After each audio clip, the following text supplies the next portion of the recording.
Cuman tar dulu Bang Ibnu, sebelum adanya Bang Edo, mungkin dia lagi kesesat di jalan atau nyasar arah kemari.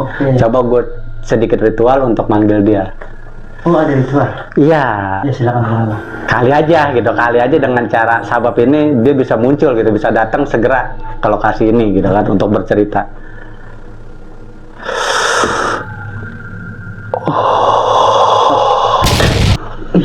Gila. Anjir. Ini dia. Kan gue bilang, ya kan, kalau ini adanya, ini brotherhood. Iya, dia ngejar jalannya tapi kayak agak bungkuk gitu. Oh, neneknya. Nah, Bang Edo, kan Bang Edo dipanggil tuh sama si sosok nenek itu. Tahu nggak sih maksud nenek-nenek itu untuk apa gitu? Ya, disitu saya dipanggil sama sosok nenek itu. Dek, sini ikut nenek ke istana nenek gitu. Di belakang villa itu ada istana khusus buat nenek-nenek itu. Oke, jadi tujuannya untuk itu? Iya, untuk ikut sama nenek. Oke, itu dia ngomong sama lu atau kayak gimana? Ya ngomong dia, tapi dari jarak jauh. Pas kebangun, mata saya kan ada gurung-gurung gitu. Iya. Pas lihat ke kamar mandi pintu belakang tuh ada sosok nenek-nenek manggil saya gitu. Terus saya langsung teriak, "Ah!"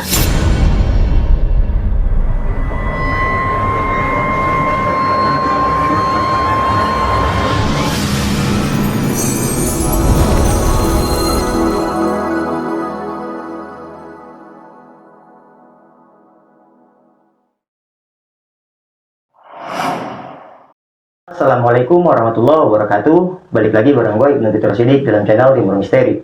Apa kabar teman-teman semua? Semoga kita semua selalu diberikan kesehatan, diberikan kemudahan rezeki, serta diberikan kemudahan dalam segala urusan kita. Di segmen Kompromis kali ini, gue sudah menghadirkan narasumber yang pastinya akan bercerita pengalaman misterinya untuk kita semua. Dan di kesempatan ini juga narasumber gue mempunyai pengalaman sewaktu melakukan kemah atau ke villa. Nah, di villa itu narasumber gue disukain atau didemenin sama makhluk-makhluk gaib yang ada di sana. Nah, untuk lebih detailnya langsung aja kita berkenalan sekaligus kita dengar ceritanya.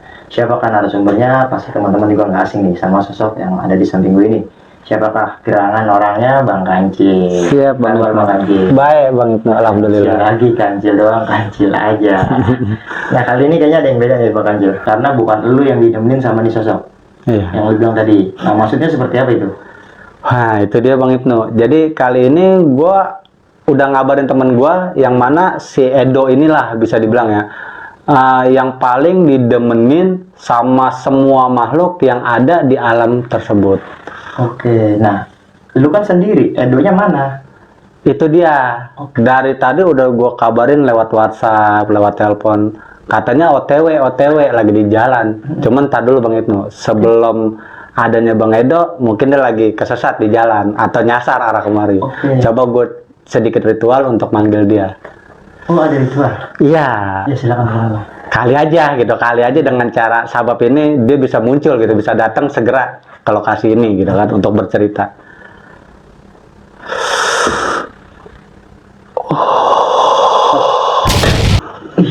Gila. Anjir. Ini dia. Kan gue bilang, ya kan, kalau ini adanya, ini brotherhood. Iya kan, brother, mamen nih mamen. Cincin sama cincin. Nggak apa-apa, gue rugi dikit deh. Oh, ini Edo. Brother. Lu dipanggil Om Edo? Iya, Brother. Gokil nih. Brother ini Ini Bang. di cerita ini lu berarti Dok? Nah, lu nih dari kalangan manusia kan Dok? Iya Bang. Nah, enggak, unyu-unyu begini temen gue manusia men, emang gue berteman sama jin lo gila emang itu. Ya gak men? Yo, nah, lu bisa didemenin sama goib Dok? Gimana tuh? Maksudnya kisi-kisinya kok lu bisa didemenin? Salah satunya kayak gimana penampakannya Dok? Ya Bang, saya di sana diteror sama makhluk-makhluk gaibnya. Lu diteror? Iya. Edo. Oke, salah satunya kayak gimana tuh, Bang Ajil? Mungkin lu bisa ngejelasin, kayaknya Edo masih salting nih. Iya, awal bulan-bulan kemarin itu ya. Iya. Jadi awal anak-anak lo pada mau ngerasain naik gunung ya, itu langsung minta ke gunung tersebut, daerah Jawa Barat, Gunung Salak. Gue bilang epic juga lu orang gitu kan. Cuman oke lah, gue mau sekalian gue juga ngasah adrenalin gue lah gitu kan. Semangat gue lagi yang udah lama gue nggak pernah pendakian.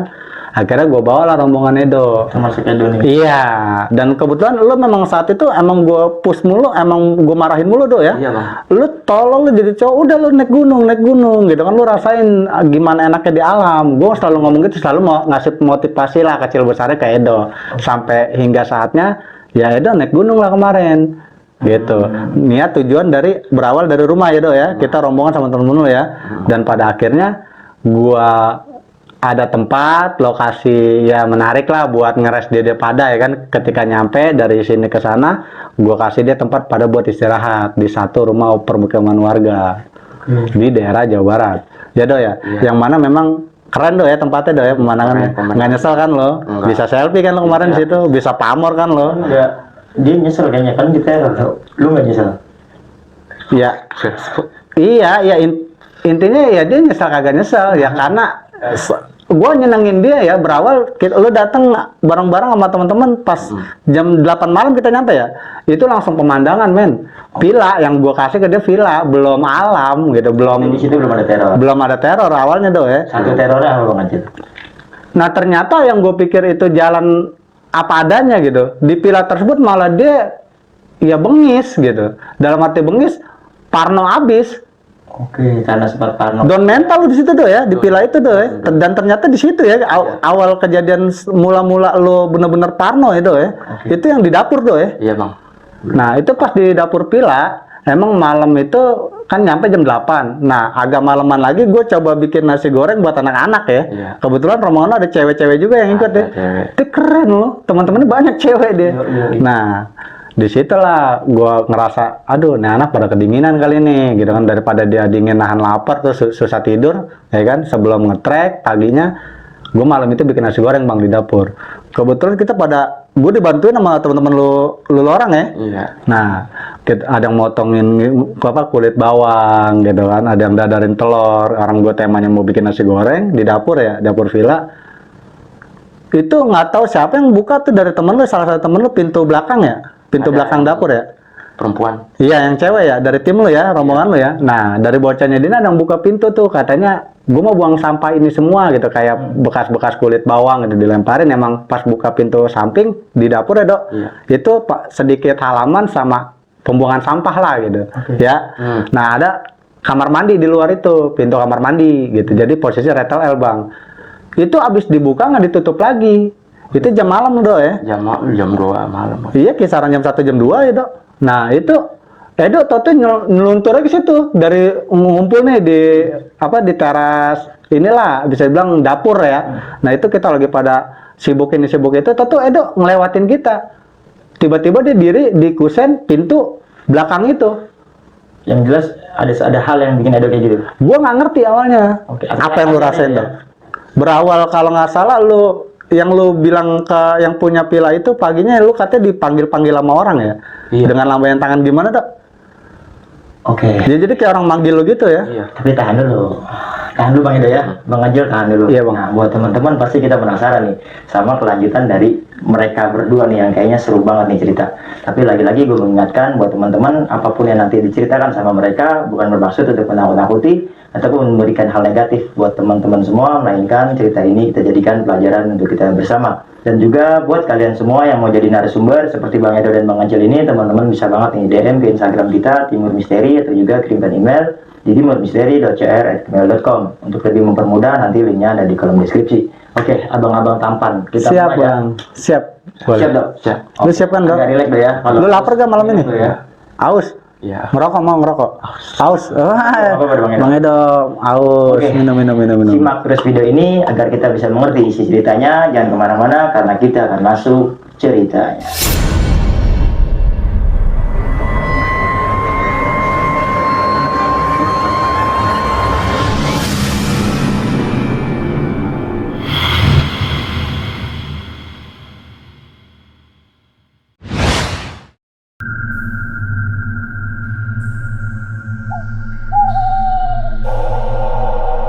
Nah, buat kalian gue udah nggak sabar nih mau dengar ceritanya. Jadi cerita dari awalnya seperti apa bang? Ya, awal dia orang minta nuntut gue buat pada naik gunung, pengen tahu gitu nikmatnya naik gunung kayak gimana bang, Edo ya, sama anak-anak lo pada ya, lo pada main game saat itu pada begadang ya. Gue bilang lo kurangin begadang, nanti gue kasih teori dasarnya sedikit-sedikit, baru kalau lo udah pada ngumpulin duit berangkat sama gue bilang gitu. Pada akhirnya ketemu lah waktu yang tepat ya Do ya. Sampai gue bawa dia ke daerah Jawa Barat, Gunung Salak Do ya. Keren gak lo? Keren. Emang mau lo sama anak lo begitu kan? Minta langsung Gunung Salak. Frontal sih buat gue gitu kan. Cuman gue langsung nggak apa-apa deh, di sana gue banyak sedikit banyaknya banyak yang kenal juga gitu, banyak teman lah daerah-daerah sana. Gue bawa lo ke daerah Jawa Barat, mampir dulu kita ke villa ya. Keren main villa men. Nah di villa itu kejanggalan yang awal mulanya nih nyerang ke Bang Edo.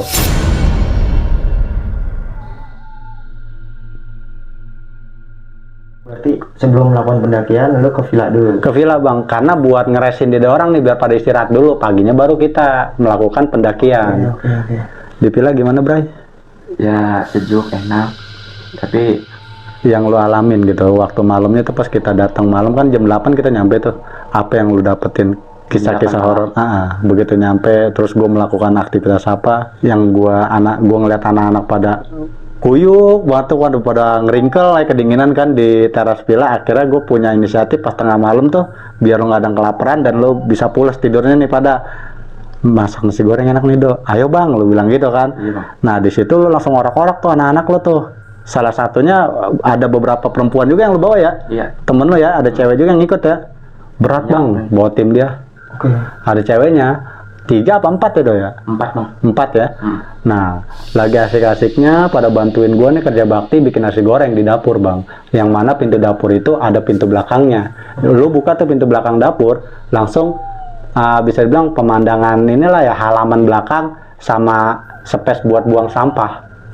Bak sampah itu ya. Itu dibuka sama temennya dia nih. Taruhlah si A, dibuka buat buang sampah-sampah kulit-kulit bawang kayak gitu kan, bekas plastik masako, sama kulit telur juga ya, karena kita dadar telur tuh, ada yang mecahin telur kan Do ya, 3 biji apa 4 biji gitu kan buat bikin nasi goreng. Di situ pintu nggak ditutup bang. Nah Edo ini tiba-tiba itu ngelewatin kita orang yang bisa dibilang kita lagi pada ngejogrok tuh, ngeriung di teras dapur lagi melakukan aktivitas buat bikin nasi goreng. Toto Edo main lintas aja ngelewatin kita orang, itu lu diri di depan pintu samping ya, pintu belakang ya. Iya, belakang kamar mandi. Iya, pintu belakang jatuhnya kan. Begitu lu buka pintu belakang, selain halaman belakang sama tempat sampah, itu ada pintu kamar mandi ya. Jadi posisi villa itu Retal L bang. Nah lu ngeliat apa ya di situ? Di situ Edo tuh kayak ngeliat sosok nenek-nenek setengah baya lah ya. Iya, setengah baya gitu. Terus begini bang, misalnya itu emang dia orangnya begini bang, kalau buat horor gitu, buat misteri-misteri gini ya dia kurang ini gitu. Soalnya emang dia orangnya bisa dibilang penakut lah, bisa dibilang kita kalau buat cerita-cerita goib itu penakut. Dia langsung lari ke depan manggil anak-anak. Pucet bang.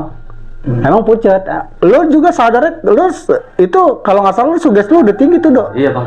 Yang lu lihat itu sosok nenek-nenek yang manggil-manggil lu gitu ya, bukan manggil pakai suara, cuman pakai abayan tangan Do ya. Iya. Kayak gimana Dok? Dek.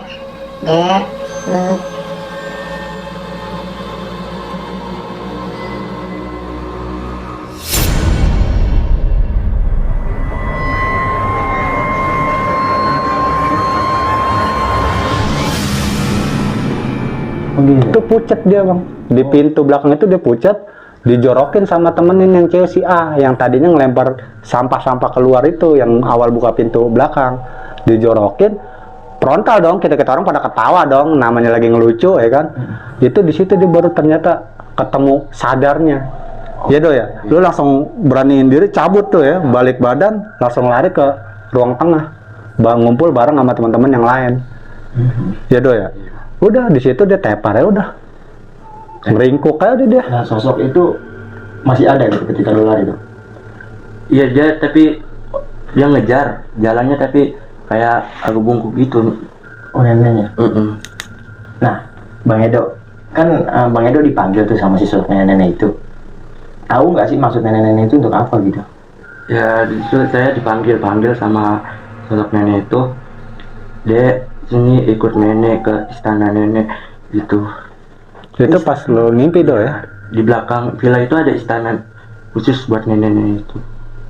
Oke, jadi tujuannya untuk itu. Iya, untuk ikut sama nenek. Oke, itu dia ngomong sama lu atau kayak gimana? Ya ngomong dia tapi dari jarak kejauhan. Itu saya dalam mimpi saya Oke, dalam mimpi. tidur. Oke. Di saat lo takut tuh do ya, pas lo lari dari dari ruang belakang ya? Itu pas saya ke belakang kamar mandi itu, mending dapur, makanan kan. Lo lari ke ruang tengah, Ke ruang tengah, lo sempet langsung tidur tuh, kalau nggak salah tuh ya. saya langsung tertidur gitu, udah lelap. Pas mimpi ada dalam mimpi saya nih sosok nenek-nenek manggil saya, suruh ikut ke istana neneknya itu. Ya itu saya mimpi. Oke. Pas kebangun mata saya kan agak burung-burung gitu. Iya. Pas lihat ke kamar mandi pintu belakang tuh ada sosok nenek manggil saya gitu. Terus saya langsung teriak, gitu.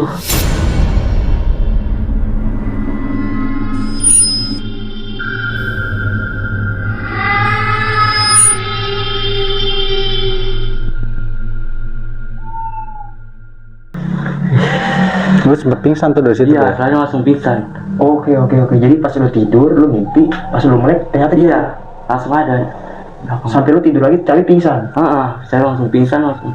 Oke. Nah itu di situ beberapa dari temen-temen yang cewek-cewek langsung lari, yang tidur di sebelah Edo, teman-teman yang cowok yang cewek itu langsung lari ke dapur. Bang, tolongin bang, Edo bang. Gue pikir tadi bercanda, orang awalnya dia habis diledekin kan, dijorokin di belakang kamar mandi sana kan, di pintunya. Lu nggak ada lo. Tibang Edo mau banyak resenya, gue bilang gitu kan. Gue samperin ke ruang tengah, yang mana tuh pada akhirnya gue bangunin, gue kelitikin, dia kagak sadar, jadi pingsan. Sampai lu sempet gue tabok-tabok gini do ya, do bangun do, sakit gak? Sorry brother. Itu sempet gue tabok-tabok pipinya. Nah gue sadarin ya ada pingsan nih gitu kan. Nah, udah langkah awal yang harus gue kasih pertolongan ke Edo, ya gue borein dadanya dia pakai minyak kayu putih, terus hidungnya gitu. Oke.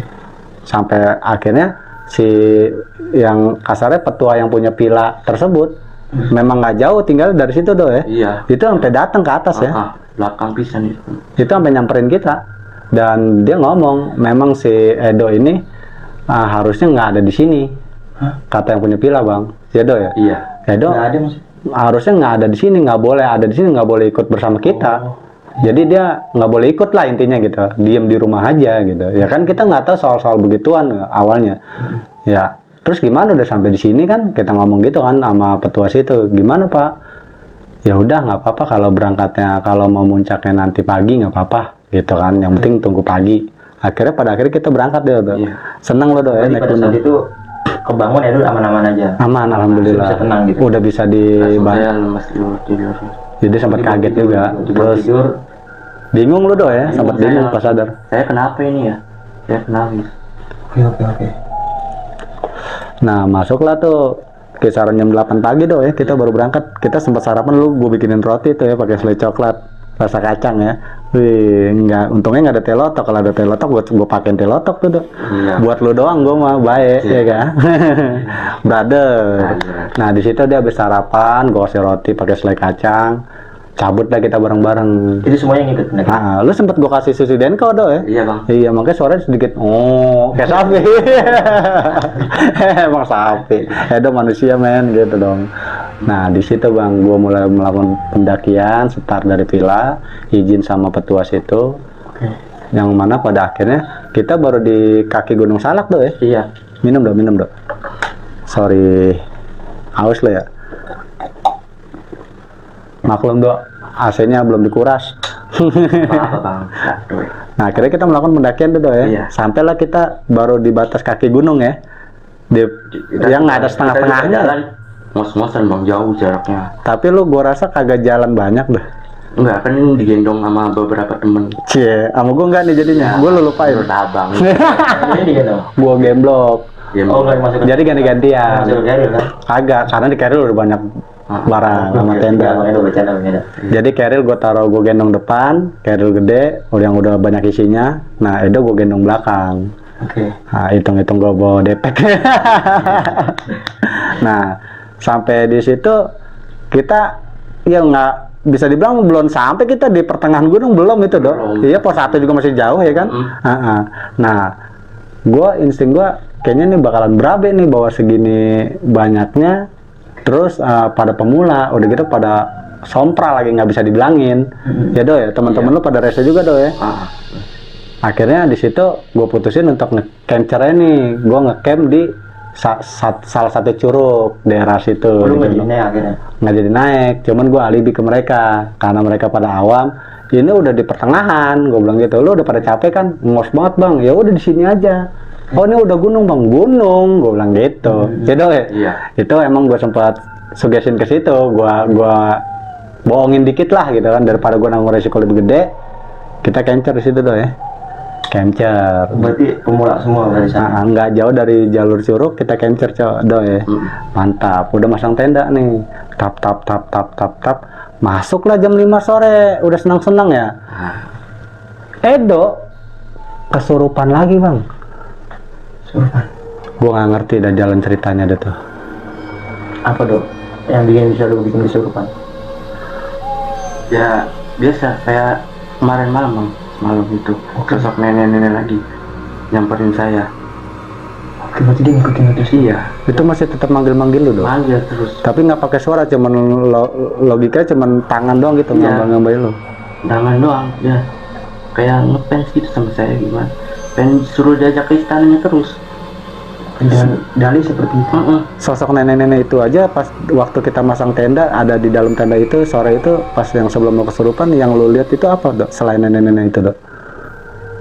Ya kayak ada dia bawa anak kecil ya, tapi dia tuh telanjang semua bang, anak kecil. Panjang. Iya, kepalanya agak botak, terus mukanya juga hitam tapi berceceran berdarah. Oh korengan. Iya, korengan. Anak-anak kecil. Yang apa mungkin Edo salah satu yang diajak seperti anak kecil itu? Mau diajak seperti mereka. Apa jangan saya diajak main sama anak kecil itu yang Mau diajak main sama anak kecil itu. Oke. serem. Ini gue kupas bang, gue petik dari omongannya bang Edo. Setelah itu berjalan, Edo sempat ngedrop lagi, pingsan ya, Iya. jam 5 sore itu ya. Gue udah nggak panjang kalang, bongkar semua, packing ulang, masukin tenda. Kok gini bang, masukin tenda. Itu dia sempat frontal bang, soalnya di saat dia kesurupan udah ya, Iya. bukannya pingsan lagi, kesurupan. Sampai masuk dari pingsan kesurupan. Itu frontal dia, ngamuk, tenaganya kecil-kecil, cabai rawit men, pedes juga lo do ya, ngamuk. Nah gue sempat megangin dia tuh berlima. Sampai akhirnya di game lo kagak mau. Pundak gue sempet lo gigit do. Kalau lo ingat, kalau lo sadar, pundak gue digigit, ada bekas gigitan Edo. Itu digigit pas gue game lo. Jadi dia frontal. Waktu kesurupan dia frontal. Akhirnya dipegang, dicelentangin. Udah pegang kaki kanan, kiri kanan. Kaki sama tangannya tuh kiri kanan kita pegang berlima deh sama badan. Kita bawa turun. Sebagian tuh tim bawa alat-alat. Nggak jadi ngecamp di Curug, nggak jadi, muncak pun sampai di puncak kagak jadi ya do ya. Iya. Kita turun lagi balik, sampailah kita turun, orang makan waktu 3 jam ya kurang lebih ya, 3 jam 4 jam lah dari Curug, jalur Curug itu ya sampai ke perumahan tempat villa yang mana awalnya kita. Jadi tempat base lu ya. Akhirnya sampai ke situ disambut sama petua yang ada di villa, lagi ditungguin memang. Pak tolong pak. Itu kondisi Edo belum sadar. Belum sadar, mau masih frontal dulu tuh, masih frontal, ngamuk ya, masih ngamuk, kesurupan bang dia. Nah akhirnya yang punya villa ini cuman berdiri pakai kain sarung doang sama kaos oblong sembari ngerokok Samsu tuh kalau nggak salah. Itu dia bangun dari teras rumahnya, saya lagi nungguin kamu semua agar kamu turun karena saya nggak yakin tadi kamu berangkat waktu kamu membaca doa untuk keselamatan itu yang ngintilin kamu makhluk di belakang kalian tuh banyak. Cuman satu intinya, ingin ngebawa teman kamu.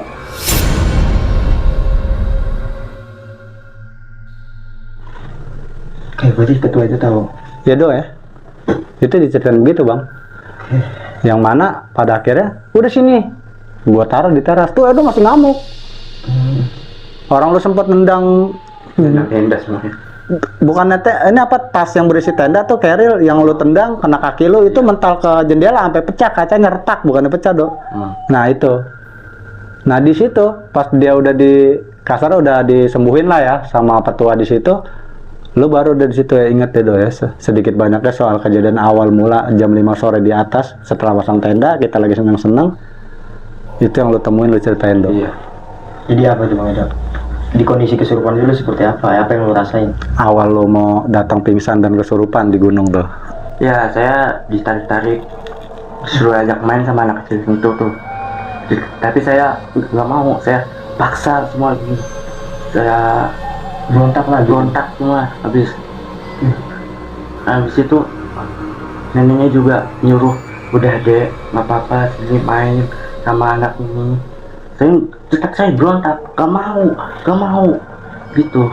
Gila. Di situ mata saya langsung gelap, ya udah pingsan saya.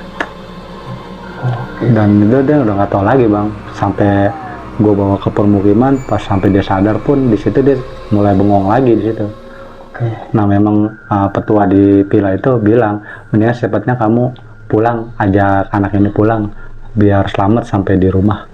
Udah nggak ada apa-apa dan sempat lu dibekelin air aqua ya, dibekelin sungguh dikasih air nih nggak tahu udah dibacain apa ini orang dia masuk kamar sih petua itu di kamar Pila terus keluar ini bawa buat di jalan sampai rumah harus habis jangan tersisa. Jadi sepanjang jalan diminum terus sama lu do ya? Iya saya habis. Ya mungkin segitu aja sih cerita gua dan pengalaman Bang Edo ini gitu karena ya lagi-lagi malam ini gue cuman pengen ngasih tahu ke teman-teman gitu kan yang kasar pencinta alam segala macam gitu kan yang hobi di ketinggian apa di kegelapan gitu kan ya ini gue punya sahabat ya apa adanya gitu dan dia memang bersikeras pengen jiwa dia pengen ngerasain nih jiwa lakinya pengen ditunjukin gue pengen naik gunung bang sama gue pengen ngerasain sama pengalaman gue pengen ada seperti lu bang gue pengen ngerasain naik gunung terus gue di dalam tenda kegelapan gitu kan dia pengen ikutan kayak pecinta alam lah karena memang dia hobi nonton traveling gitu doh ya Hobi traveling.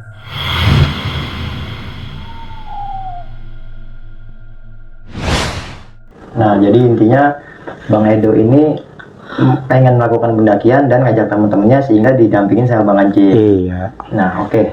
Terima kasih sebelumnya ya, kalian udah mau berbagi pengalamannya. Nah, mungkin di sini gua ada yang mau gue tanya ini.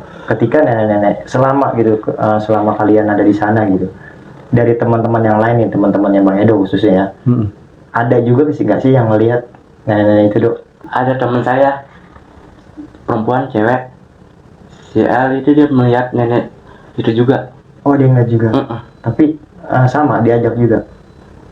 Dia tapi apa teman saya tuh jalan juga dia pengen nyamperin ke nenek itu.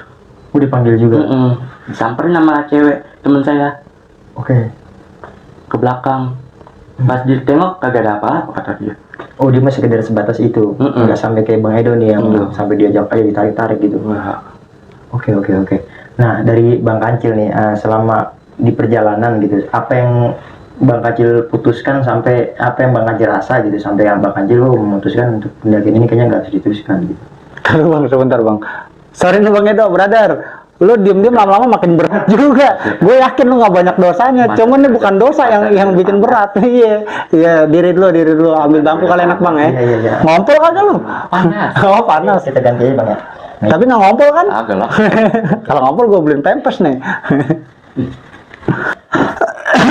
Bangku aja kali bang ya. Iya. Sokin Bang Edo. Bang Edo di bangku plastik sini. Jongkok nggak apa-apa Bang Edo. Sila. Iya, sila dong. Wih, mantap ya boneka gue jatuh. Oke Bang Edo. Nah, jadi apa gitu Bang Anjil? Kita lanjut ya Bang Anjil ya. Nah, gantian dong pijitin gue. Nah, jadi apa gitu Bang Anjil yang memutuskan Bang Anjil juga harus kayaknya nggak diteruskan nih perjalanan ini. Ya, satu lagi yang bikin gua pede gitu untuk udahlah nyudahin semuanya gitu, yaitu tuntunan dari petua setempat yang nganjurin mendingan balik pulang dan bawa air ini buat teman kamu. Usahakan di perjalanan dari sini ke rumah ini harus habis sampai di rumah. Iya Doi ya? Iya. Itu yang ada sepanjang jalan lu minumin terus ya, emang bener lu minum sih Doi. Pas berhenti dulu, saya mau minum. Iya di pom bensinnya dihabisin sama dia, gluk gluk gluk gluk. Lu motoran bahasa itu. Motoran Iya motoran kita semua pada boncengan. tuh. Oke. Nah, ketika nyampe tempat camp nih, Bang Edo itu emang enggak, maksudnya selama perjalanan sampai tempat camp gitu. Memangnya Bang Edo tidak merasakan kejanggalan-kejanggalan atau memang normal-normal aja pada saat itu?